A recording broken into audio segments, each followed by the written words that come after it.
Shalom semuanya, kembali mengajak Anda untuk belajar akan terus firman Tuhan. Tentu saja masih program Bible Everyday. Mari kita bersama-sama akan belajar Matius pasal yang ke-14. Perikop yang pertama tentang Yohanes Pembaptis dibunuh. Dan ini dengan cerita yang sangat menyedihkan, dengan cerita yang sangat menyeramkan juga. Bagaimana Yohanes Pembaptis dibunuh melalui cara yang sangat licik. Lalu kemudian kalau kita membaca di dalam perikop yang kedua, yaitu Yesus memberi makan 5.000 orang, saya mengajak Anda membaca ayat yang pertama dulu, di dalam ayat yang ke-13. Ayat 13, setelah Yesus mendengar berita itu, menyingkirlah ia dari situ. Setelah Yesus mendengar berita itu, berita tentang apa? Berita tentang kematian Yohanes Pembaptis. Maka Yesus ingin menyingkir dari situ. Tujuannya apa? Bukan melarikan diri. Tujuannya adalah hendak mengasingkan diri dengan perahu ke tempat yang sunyi. Yesus hendak mengasingkan diri untuk berdoa. Yesus hendak mengasingkan diri menurut beberapa pakar Alkitab untuk berduka. Karena bagaimanapun juga Yohanes Pembaptis adalah sosok yang dekat dengan Yesus. Masih ada hubungan kekerabatan. Yohanes Pembaptis juga yang membuka jalan buat dia. Yohanes Pembaptis juga yang membaptis dia. Yohanes Pembaptis juga yang memiliki hubungan yang sangat dekat dengan dia.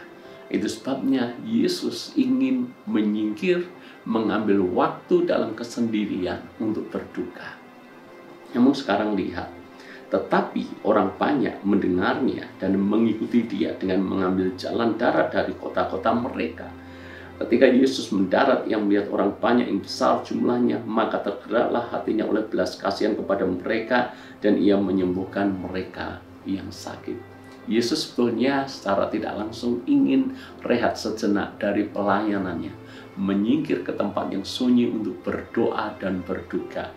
Tetapi apa yang terjadi? Ribuan orang mengikuti Yesus kemanapun Yesus pergi.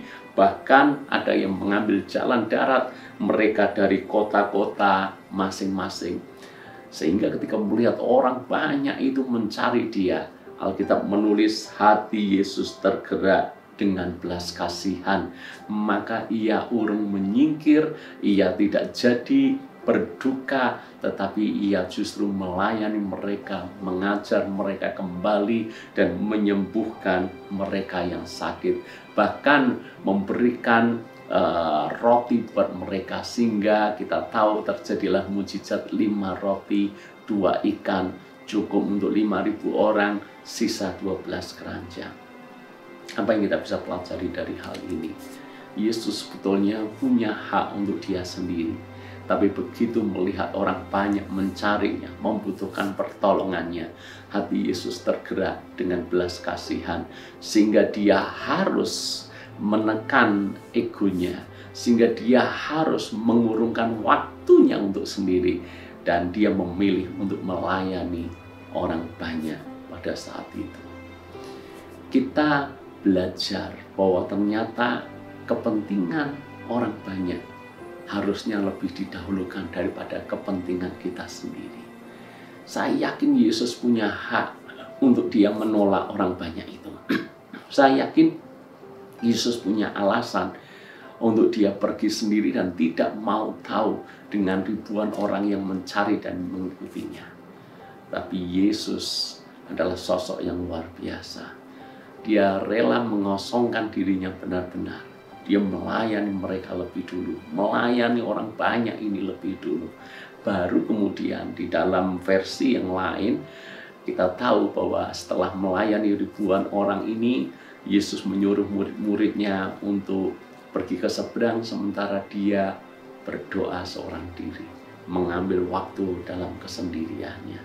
Jadi Yesus menempatkan kepentingan bersama di atas kepentingannya sendiri, di atas keinginannya sendiri. Orang yang dewasa adalah orang yang bisa belajar daripada Tuhan Yesus. Kepentingan orang banyak selalu didahulukan dibandingkan dengan kepentingannya sendiri. Kadang-kadang saya melihat ada begitu banyak orang yang sudah dewasa tapi kekanak-kanakan.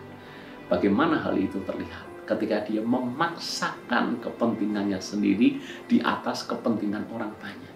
Seandainya dia mau mengikuti kepentingan orang banyak, mau mengalah, mau menekan egonya, maka bisa jalan dengan baik. Tetapi yang saya amati seringkali tidak seperti itu.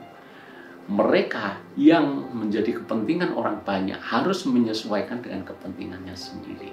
Maka akhirnya tidak ada titik temu, maka akhirnya justru terjadi bentrokan dan masalah. Kembali kepada kita, khususnya kita ketika kita bersosialisasi satu dengan yang lain, ketika kita berhubungan dengan banyak orang, dan ketika kita tahu ini kepentingan bersama, ini kepentingan pribadi, mana yang harus kita dahulukan. Justru belajar dari apa yang dilakukan Tuhan Yesus. Yesus mengajarkan sebuah etika moral sederhana yang harusnya kita ikuti juga. Kepentingan orang banyak harus didahulukan daripada kepentingan kita sendiri. Bukan artinya kita membunuh kepentingan kita sendiri, membunuh keinginan kita. Tidak, hanya soal waktu. Karena toh kita sebetulnya kalau kita bicara soal waktu, kita bisa dahulukan dulu kepentingan bersama. Setelah itu kita pasti bisa punya waktu untuk mengurus kepentingan kita. Belajar dari hal ini, marilah kita jadi orang bijak. Tuhan Yesus memberkati.